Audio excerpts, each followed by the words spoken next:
On this Friday night, the Johnson & Johnson jab now approved in Canada. What sets it apart from the 3 other approved vaccines and the injection of optimism it brings. Your turn is coming. Fearing for their lives. Workers are saying, I am frightened to go back to work. Amplifying calls to prioritize and immunize people who cannot work from home. What's up with this? The explanation behind what appears to be a floating ship. And Wayne Gretzky says his dad was truly the great one. If I can help one person to have a second chance at life, it's a wonderful feeling. The legacy of Walter Gretzky on and off the ice. Global National with Donna Friesen. Good evening and thanks for joining us. The timelines for COVID-19 vaccinations in this country are moving up after the approval of a 4th vaccine. With millions more doses now expected sooner than originally thought, the provinces are able to accelerate and expand their rollouts. We are expecting far more doses by September than there are Canadians. So we have reasons to be optimistic. We're going to be able to move things forward. The vaccine approved today is from Johnson & Johnson. It only requires 1 dose and can be stored in normal refrigerators for up to 3 months, making it easier to distribute. Health Canada says it is both safe and effective and adds to the arsenal of the 3 other approved vaccines from Pfizer-BioNTech, Moderna, and Oxford-AstraZeneca. It means the provinces are revising their timelines now. Each province is handling it a little bit differently. Ontario and BC now say they hope to get at least 1 dose to everyone who wants one by early this summer. And age won't be the only criteria. People with underlying health conditions and essential workers, those who can't work from home, are going to move up in the queue. Michael Couture has more in our top story tonight on the increasingly optimistic timeline. There is light at the end of the tunnel, and I'm feeling real positive this week. Ontario Premier Doug Ford has reason to be optimistic. The retired general in charge of his province's vaccine rollout laid out a new timeline for mass vaccination. Our aim would be is to allow the province of Ontario to have a first needle in the arm of every eligible person who wants it by the first day of summer. Manitoba is being even more ambitious, saying if supplies are there, every adult could get their first dose of the vaccine by May 18th. Newfoundland and Labrador also announced the first Oxford-AstraZeneca vaccines will be given to first responders and frontline essential workers. It all comes as Canada is set to receive a deluge of doses. Canada is on track to receive at least 36.5 million doses of vaccines by the end of June, and a cumulative total of 117.9 million doses of vaccines by the end of September. 3.5 million doses of the Pfizer-BioNTech vaccine are being delivered sooner than expected. It's perhaps why BC's top doctor made this bold prediction. I don't know, maybe I'm too optimistic, but we're going to be in our post-pandemic world by this summer if things continue to go the way that we want them to. The federal government is sticking to its timeline to have every Canadian who wants a shot vaccinated by September, cautioning supply issues that we saw from Pfizer earlier this year could happen again. Now, it's why Canada secured a suite of shots, but there's also concern that could encourage vaccine shopping. Some people might try to compare efficacy rates. The Johnson & Johnson vaccine's efficacy is 66%, but those on the front lines point out they all do the job. They all protect against infection, hospitalization, death, and quite frankly, I'd be happy with any one of those if it came my way. And there is a 5th on the way. The Novavax vaccine is still in phase 3 clinical trials, so Health Canada doesn't expect it'll be approved for at least a few weeks or even months. Donna? Right, Michael Couture in Ottawa, thanks. There is a lot of ground to cover before the provinces reach their new goals. Over the past 5 days, about 70,000 vaccine doses have been administered on average per day. So far, just over 1.6 million Canadians have received at least 1 dose, and that works out to about 4.3% of the population. In Manitoba, efforts are now underway to get doses to remote communities. The government there says vaccination clinics will launch in the next few weeks. The priority will be communities at risk of floods and fires. This will ensure that communities most at risk do not see their spring and summer hazards compounded by the pandemic and leaving them more at risk from potential emergency situations or evacuations. Once those vaccines are complete, the Manitoba government says it will move on to the First Nations that have experienced the worst outbreaks. In Ontario, the last 3 COVID hotspots under strict stay-at-home orders will see restrictions ease next week. Starting on Monday, Toronto and the neighboring Peel region will be in the gray lockdown category, but the stay-at-home order will be lifted. That will allow some businesses to open their doors for the first time since November, though gyms, personal care services, and indoor restaurant dining will stay closed. The North Bay Parry Sound District will return to red, the second most restrictive level. Health officials say cases are still high there, but progress is being made. And health officials in New Brunswick say all residents who want to be vaccinated will be able to get their shot before the end of June. That province is also easing restrictions because of a steady downward trend in infections. Starting Monday, the entire province is shifting to the less restrictive yellow level. It means residents can expand their bubbles, dine out at restaurants, and cross regional zones to play team sports. Well, Alberta isn't there yet, but with cases and hospitalizations declining, that province moved into step 2 of its reopening plan this week. And today marks 1 year since the first case of COVID-19 was reported in Alberta. Since then, more than 134,000 Albertans have tested positive, and many of them work in meat plants. The Olymel pork plant reopened this week after an outbreak infected more than 500 workers. 3 of them died. Several more are still in ICU, and unvaccinated employees are anxious about going back to work.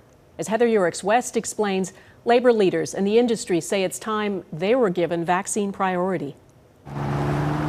Workers at Olymel's pork processing plant are back at work 2 weeks after the industry's deadliest outbreak of COVID-19 shut the facility down. I feel bad for the guys who work there. Most of them are my friends. Workers are saying it is so sad to go back to work. I am frightened to go back to work. At least 6 Alberta meat processing plant workers have died from COVID-19 over the last year. 51-year-old Benito Quesada and 67-year-old Hip Bowie worked for Cargill in High River. 50-year-old Henry De Leon and 35-year-old Darwin DeLoc worked at Olymel. 2 other workers have not been identified. One worked at Olymel, the other for JBS in Brooks. It's important for Albertans to understand this. There have been outbreaks in meat packing plants all over the country throughout this COVID-19 pandemic. It is only in Alberta where there have been tragic fatalities. There has been at least one other COVID-19 related death involving a meat processing facility outside of Alberta. But the outbreaks in this province have been among the country's biggest and most deadly. And we don't really know yet why. What we do know is that a year into this pandemic, workers in these facilities continue to face incredible risk. If you look at the entire supply chain, I would say the most vulnerable workers are right in the middle in processing because things are tight, things are intense. Working conditions aren't great for people, but they are great for a virus. It's why the industry is calling on provinces to prioritize these workers in the next phases of the COVID-19 vaccine rollout. Given the proximity of how the workers operate in the facilities, they're just more susceptible to transmission of COVID. BC and Ontario list essential workers in Phase 3, a population not scheduled for vaccination until late spring or summer. Alberta's plan so far does not prioritize essential workers, but the province says they could receive vaccine in the summer if there's adequate supply. And so workers here and at meat processing facilities across the country will wait, doing what they can to be safe, but knowing after losing beloved co-workers like Darwin DeLoc, that safety cannot be guaranteed. Heather Yourex-West, Global News, Calgary. Each province has its own strategy and timeline for vaccinations, and those are being revised now as more vaccines arrive. There is not always agreement over which groups should get priority. As Amanda Jelowicki reports, some doctors in Quebec want people with serious illnesses such as cancer bumped up the list. Deborah Bridgman suffers from metastatic breast cancer, receiving regular chemotherapy. She's terrified of contracting COVID. I've been fighting cancer for 27 years now. And I'll be damned if I'm going to die from COVID. She's desperate for the vaccine. But at 57 years old, she's low on Quebec's vaccination priority list, despite facing stage 4 cancer. I think it's sad that they have such a low priority list, because a lot of patients that do contract COVID, they have to stop treatments, and the treatments are what keep us alive. With Quebec's mass vaccination plan well underway, a growing chorus of doctors is raising concerns about the province's vaccination strategy. Unfortunately, the government has decided that priority will be just based on age rather than condition. The province has a list of 10 categories for vaccination. People with cancer and other serious illnesses under 60 years old rank number 8 on the list. The main risk factor we have to remember is age. For example, a person 70 to 79 years of age is nearly 100 times more at risk to die if they get COVID. Each Canadian province has its own vaccine priority list. BC allows people 16 to 69 to get vaccinated at the same time as people in their 70s if they are clinically vulnerable. Ontario is including people with high risk or chronic conditions in phase 2 of their vaccination rollout. And Alberta has prioritized people with underlying health conditions over people aged 50 to 64. Quebec's Association of Oncologists is pressuring the government to modify its list. This is very urgent because these patients are being at risk of developing infection, and complication of that infection are putting the whole healthcare system at risk of getting saturated once more. Quebec's Immunization Committee says it's reviewing its current recommendations. It says it will release new guidelines in a few weeks. Amanda Jelowicki, Global News, Montreal. Brazil's dire COVID situation. Coming up, is it a warning to the world? Plus, great apes making medical history.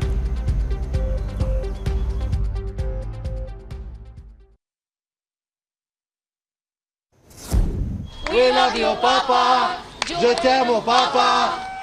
Pope Francis is in Iraq, his first international trip since the pandemic began and the first papal visit to that country. He's called for an end to violence and extremism and hopes to revive Iraq's ancient and dwindling Christian community. He'll also meet Iraq's most revered Shia Muslim cleric. Security and COVID are two big risks of his visit. In Brazil, there has been a staggering number of new COVID cases, and the death toll has reached record levels. Hospitals across Brazil are overwhelmed. It's being driven in part by a more transmissible variant. Brazil's president has told people not to be sissies. But as Crystal Goomansingh explains, what's happening there could be a warning to the rest of the world. They spend hours draped head to toe in white, but for many healthcare workers in Brazil, their world is dark. It's horrifying, to say the least.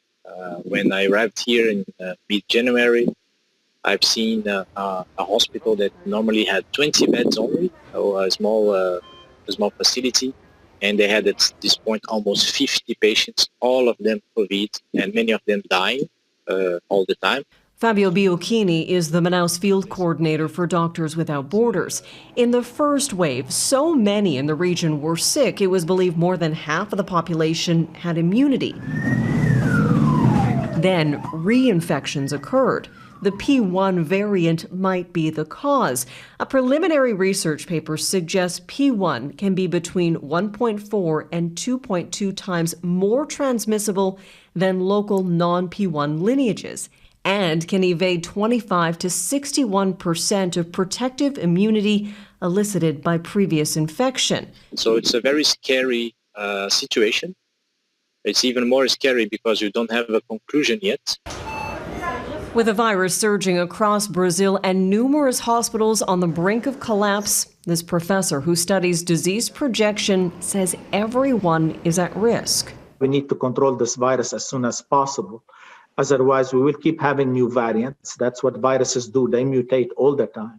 And we risk having a mutation that will make the vaccine even less effective. Vaccines are still seen as the best route out of the pandemic. The rollout in Brazil has been slow. Less than 3.5% of the population has received a single dose. Crystal Goomansingh, Global News, London. It's not only humans who are getting vaccinated. 9 great apes at the San Diego Zoo have been given an experimental COVID-19 vaccine. 4 orangutans and 5 bonobos got the shot earlier this year. It happened soon after a troop of gorillas at the zoo became infected with the virus. 3 more bonobos and a gorilla are expected to get vaccinated soon. Around the world, several animals, including tigers and mink, have tested positive for COVID-19. Rolling on the red planet next, another first for NASA's Perseverance.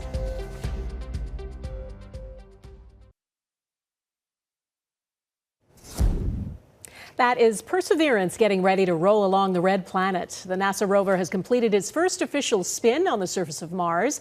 The test drive was captured through the robot's electronic eyes. The excursion was short, just a roll forward and a turn. It's part of a crucial series of checks before Perseverance begins to search for clues Mars could have supported life in the ancient past. A man walking along the coast of Cornwall, England, couldn't quite believe what he saw on the horizon, so he took a picture. It appears to be a huge tanker ship hovering above the water.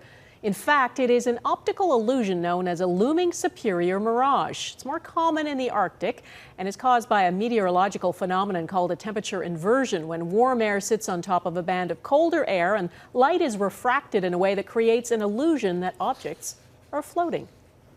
Prince Philip has moved again, but not back home. Buckingham Palace says the Duke of Edinburgh has been transferred from a London cardiac centre to King Edward VII Hospital. That's where he was first admitted nearly 3 weeks ago. The 99-year-old is recovering from an infection and a procedure for a pre-existing heart condition.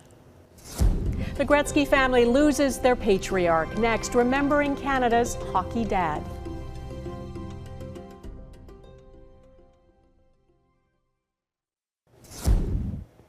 A trailblazing Canadian environmental conservationist is being mourned tonight. David Schindler from the University of Alberta was an expert on freshwater lakes and co-founded the Experimental Lakes area in Ontario. His work was instrumental in changing public policy and led to restrictions on acid emissions, chemicals in detergent, and contamination from the oil sands. Tributes are pouring in. One colleague wrote, "He was a tremendous scientist, especially freshwater ecology, and a tireless advocate for conservation who spoke truth to power." David Schindler lived in Briscoe, BC with his wife. He died yesterday at the age of 80. And the world learned of the death of another great Canadian from his son, Wayne Gretzky. Wayne tweeted that his father, Walter, was the reason I fell in love with the game of hockey. He inspired me to be the best I could be, not just in the game of hockey, but in life. Walter Gretzky died yesterday at the age of 82, still living in the Brantford, Ontario home where he raised his 5 kids. Wayne says he was their team captain, that Walter was truly the great one. And as Eric Sorensen reports, anyone who loved hockey couldn't help but love him too. This is the father most Canadians knew, the proud dad watching his boy play hockey. Your name? But this is the Walter Gretzky that said much more about the man himself. Leah? L-E-A-H? Away from the limelight, he would give his time to anyone he could make just a little happier. Could I get your autograph right now, please? And it's comical what I hear. If they can't get the first W, everybody settles for the second W. That's me, Wayne Walter. For Walter Gretzky, putting a rink in the backyard was the easy part for a son who wanted to be on the ice all the time. Millions of parents raised their kids to play hockey, but only one, Dad and Mom, raised the one and only. My mom and dad they're the reason that I made the NHL. Wayne Gretzky told In Depth with Graham Bensinger that his dad instilled in him something more than hockey, the importance of always doing the best he could. He said, for whatever reason, the good Lord has chosen you. And each and every time you play, people want to see what the fuss and what everything is all about. And you can't afford not to be ready to play the best you can play. Wayne Gretzky not only became the best hockey player in the world, he was humble and hardworking, like his dad. And so the most famous hockey dad in the world felt an obligation too. Go get a helmet. He gave his time to kids hockey, and he raised millions of dollars for charities, including the Canadian National Institute for the Blind and his family's own foundation. If I can help one person, just one person, to have a second chance at life like I have. Walter Gretzky overcame a brain aneurysm and fought Parkinson's disease for years so he could visit hospitals and help others in need. Walter told biographer Fred Anderton, a friend of 40 years, how much it meant to him. It just what makes me cry every time I think of it. Some of them have absolutely nothing, and they're so thankful. I think for Walter, the essence of living was giving. He's probably the most genuine human being you could ever hope to meet. In Edmonton, home to so many Gretzky Stanley Cups, the Oilers are remembering Walter. It's a very sad day for the hockey world to lose kind of hockey's dad almost. In Brantford, Ontario, the Gretzky name is everywhere. Walter Gretzky is part of a legacy from his hometown to every corner of the country. Walt was a great father, and I wish I could have been as good a father as him. This is a very, very sad day for Brantford and everybody involved in hockey. Canada's best-known hockey dad. That's a pretty good legacy for any father. Eric Sorensen, Global News, Toronto. Walter Gretzky was the son of immigrants. His parents started a vegetable farm in 1932 in Canning, Ontario, where he was born and raised. He was a proud farm kid, remembering his days there fondly. We had the little farm. We had cows, 4 cows that my mother milked every morning, and they put the milk out on the road. We had 1 horse. My dad used to plow the fields with the 1 horse and one plow. And we grew cucumbers, and we picked cucumbers all summer long. He was also a devoted employee of Bell Canada, working as an installer and repairman for 34 years before retiring in 1991. In 2007, Walter Gretzky was named to the Order of Canada for his contributions to minor hockey and his dedication to charities. That is Global National for this Friday. I'm Donna Friesen. Tonight, in his hometown, Walter Gretzky is being remembered. People are paying their respects, laying flowers at a statue of Wayne and his parents. It's meant to celebrate not just Wayne's accomplishments, but the family's contributions to the community and to hockey. Thanks for watching. Take care of yourselves. Bye-bye.